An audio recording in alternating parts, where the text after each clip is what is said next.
Hey there, YouTube. This is Kelta 3007. I'm rocking the Dark Knight look. Well, figure I should, I figure I should let you know how my project is going. So far, I did a lot since my last vlog. I was actually going to make two videos. Call one of them vlog 5.5, and then this one vlog 06. But I decided against that. As usual, I'm just going to let you know my progress so far, what I've done, and what I plan to do. Um, well, so far, like I stated, I've done a lot. Before I go into that, before I let you know what I've done yet, I'll also like to let you know what I've learned so far. I may have mentioned this before, and I'm pretty excited about this. I learned how to create a parent material, which is a parent material in the Unreal Development Kit in UDK.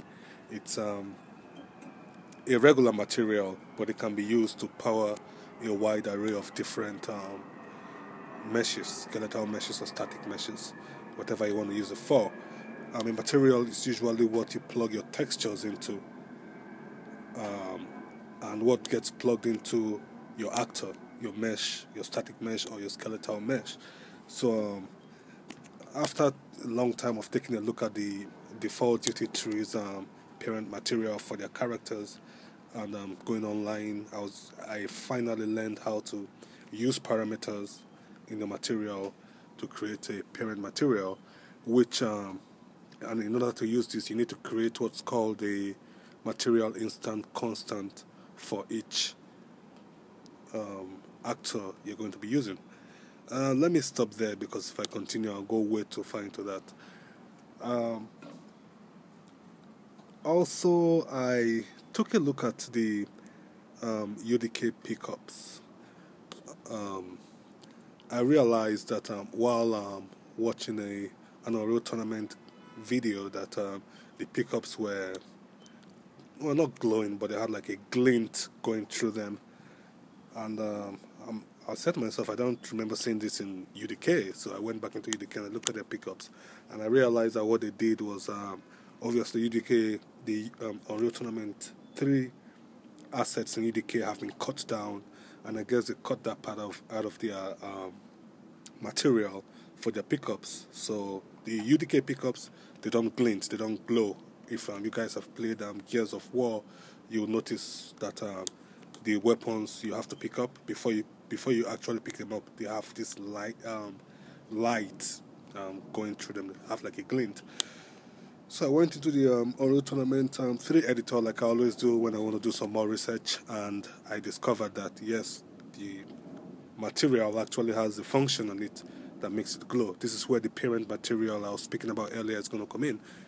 So what I did was I looked at the weapons. They didn't use parent materials for their pickups. Each pickup, I realized, had its own material, but they pretty much had about the same function, every material, even though they were different a little bit. I'm not going to go into that, but they had the same function. So I decided to incorporate this into my game. I wanted my pickups to stand out, even if I put them in the dark corner, the player will notice them and run to them. So I took the weapon of the material of the UDK, UDK, no, Unreal Tournament Avril, which is a pretty cool weapon. I took a look at the pickups material, and I made my own. I made a parent material based on that, and that parent material powers all of my pickups. They each have their own material instant constant, which is like a child of the parent material, if that makes any sense. So I went to that, and when I discovered that, I decided to remake all of my pickups, which was pretty cool because they look really nice now. And I applied this parent material to all of them. So the property that they are all inheriting from that parent material is the fact that it glints, and I'm pretty excited about that. I also modified my I don't know if you've watched some of my update videos. I have some hollow screens. I modified my hollow screen material to look more like a screen as opposed to just a regular how do I put it, picture or whatever, because usually to create a screen you need what's called a render texture target texture, or a render target texture, which just and that render texture target, you can create a material on it, apply that material to whatever you want to show the what the screen is going to show, and then when you apply that texture to a camera, which is called a scene capture 2D actor, when the texture is applied to the camera, whatever the camera sees is going to get sent to that texture, and in turn is going to get sent to the material, which is in turn going to get sent to the mesh. So if you have a TV and you apply that material to the screen of the TV and plug in the texture, the render texture, into the camera, whatever that camera is pointing at is going to be showing on the screen of the TV, which looks good if you're making like maybe an LCD or a regular TV. Just apply the texture to the emissive of the material and it looks like a screen. But when you're making something like a hollow screen, and I learned this effect by working on the fun thing is I learned this effect by working on the pickups, which they're not related at all, but I was able to add some more properties into the material of the render texture target to make it look a little bit grainy, which I did for my pickups, but I won't go into that anymore. Make it look a little bit grainy, and then have like maybe something like a line kind of like sliding through the screen back to back, which kind of makes it look more like a hollow screen. I will put up a video about this in the next update. And so now the screen doesn't just look like, also I added some color to it. I made it look a little bit bluish, and which actually adds more to the effect. So like I was about to say, my screen actually looks more like a screen, even though I don't think I have that hollow screen effect, but I'm still working on that. On the hollow screen itself, and I also made a console which makes use of hollow screens too. I was able to make an effect that makes it look like there's some power coming out from power source flowing into the screen, so it doesn't just look like a static screen of pictures. If you take a look at my video walkthrough I did of, I think, caves, a few videos back, you actually get to see the hollow screen where one of the characters is getting brainwashed. You guys, I might put the link on the description to that video. And at that time I hadn't put the effect, and if you take a look at my next update and you see the effect, you will see what I'm talking about. So I just have like some light flowing up a mesh, which is pretty much invisible apart from when that light passes through, and then that flows in through the screen and gives the effect that there's some power coming from somewhere powering the screen. Alright, enough about that. I'm taking a lot of time on this video, I see. Also, I also learned about laying out about light maps for your meshes, static meshes, and I think skeletal meshes too. Laying out a second UV channel for I did not know about that before, which is why most of my meshes looked a little bit crappy. I'm actually kind of working on reworking the textures and UV layout of some of my meshes. I'm not going to do this for all of them because there are a lot, but the ones that the player gets to see a lot, I'm reworking on the texture. So some of you in the forums who said my texturing looked kind of awful, which is true. I just wanted to know that I'm actually working on it and getting it to look better. On the texturing note, apart from the laying out light map UVs, which I just barely learned about a week ago, I also learned how to make a better specular map, which is where most of my problem, I believe, comes from in with my model texturing. Um, Part of it is that when I texture my models and I add my details, like for example metal, and I go ahead and try to paint the metal detail, I use textures from the internet, and my problem is, I think one, I try to get them to tile, or yeah, the textures to be tileable textures. I wasn't doing a very good job on it. And secondly, when I actually apply it to the mesh, I don't shrink it enough, so my textures looked real blown out. Like metal texture, you're not supposed to see huge scratches on your mesh or whatever metallic mesh you have. The scratches are supposed to be little, like it has to be in scale.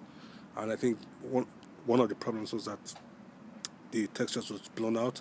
Second problem was when I go ahead and try to do the specular map, I used to I used some a filter in Photoshop called High Pass to get all of my detail to be in the same to have the same brightness, and then I go ahead and do the other, and then I adjust the brightness for each one, just so each material of the mesh will look like what it is, which was okay. But the problem with this filter called High Pass is that apart from getting everything to look have the same brightness, which is very good as a base to start tweaking how much light each part of your mesh is going to get. It kind of makes it looks a little bit washed out. It makes the texture look washed out and a little bit blurry. So if you use that straight out for your specular map, the diffuse will look fine, but it will look a little bit funny. That washed out look is going to be on your mesh, even though it's not part of the diffuse, but it's going to show. So a way I found around that was that after doing the high pass, I went ahead and used a sharpened filter on the texture, which brought back the sharpness of it. And then I go ahead and work on the specular map, which it looks much better now.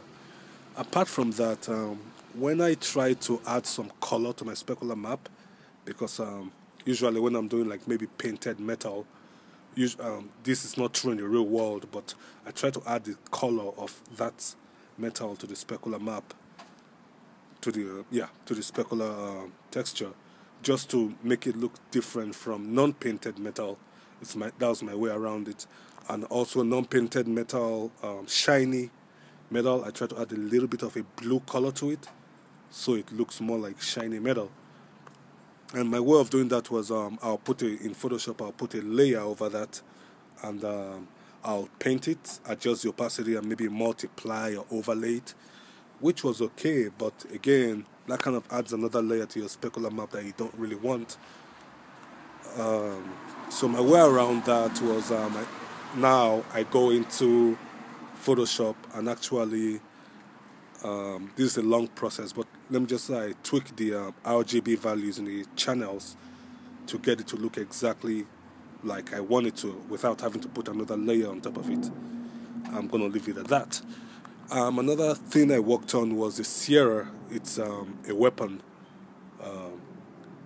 The Sierra is actually kind of like a long, heavy weapon that shoots. It has an instant hit for the primary mode and a projectile for the secondary mode. What makes this weapon special is that it actually has animations. I based it off the Stinger in Unreal Tournament 3.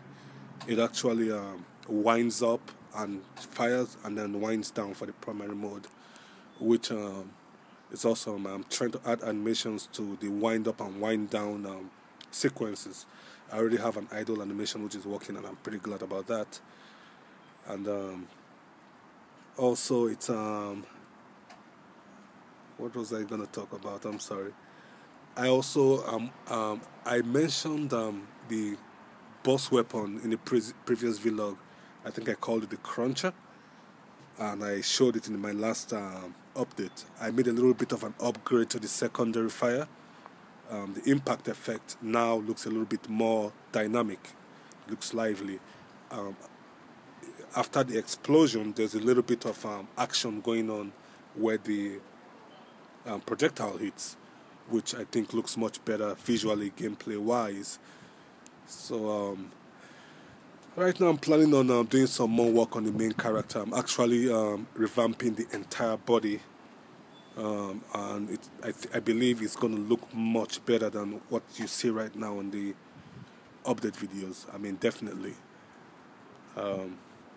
Well, that's about it for now. I'm sorry about the rambling. I just had so much to put into this video in so little time. I think I'm actually gonna over the limit. I might have to edit this.